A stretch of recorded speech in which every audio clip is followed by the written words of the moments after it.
στην Uber για να συμπληρώσω ένα ερωτηματολόγιο για το στρες στο στρεσόμετρο.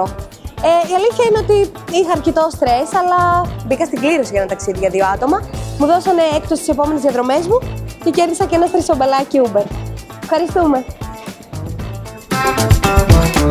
Το πώς πηγαίνω στη δουλειά μου και έτσι μου παίρνει 1 ώρα το πρωί και 1 ώρα για να γυρίσω. Η κίνηση στα μέσα, γιατί δεν μπορούμε να είμαστε εντάξει στις υποχρεώσεις μας. Με στρεσάρει η κίνηση στους δρόμους, ότι θα αργήσω να πάω στη δουλειά,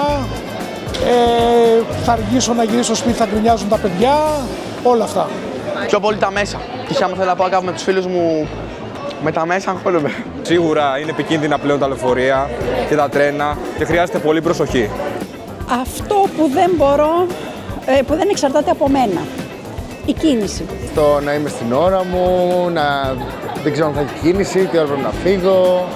Το πανεπιστήμιο, λίγο οι μετακινήσεις, η ζωή γενικότερα. Μου φαίνεται ενδιαφέρον. Θέλω πάρα πολύ να δω τα αποτελέσματα, η αλήθεια είναι. Δηλαδή να δω όντως ο κόσμος απάντησε και τι απάντησε, είναι στρεσαρισμένος. Αλλά θα ήθελα έτσι να δω, γιατί ακούω λίγο εδώ καθώς περιμένω να συμμετέχω κι εγώ στο στρεσόμετρο και ακούω λίγο ότι θα το τερματίσω το μηχάνημα και λέω αν όλοι σκεφτόμαστε το ίδιο πράγμα, μάλλον κάτι πάει λάθος.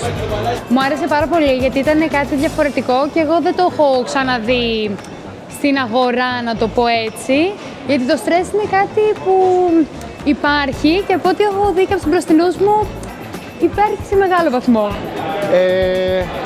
Πολύ ενδιαφέρον, γιατί για το δικό μου πρόβλημα, ας πούμε, είναι πολύ βασικό το να υπάρχει μια ευαισθητοποίηση από πλευράς της εταιρείας, ας πούμε, την Uber.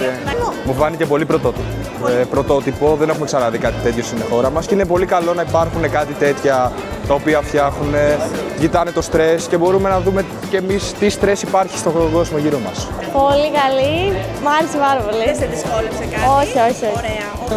Βρίσκω ότι είναι μια εξαιρετική πρωτοβουλία και μπράβο της.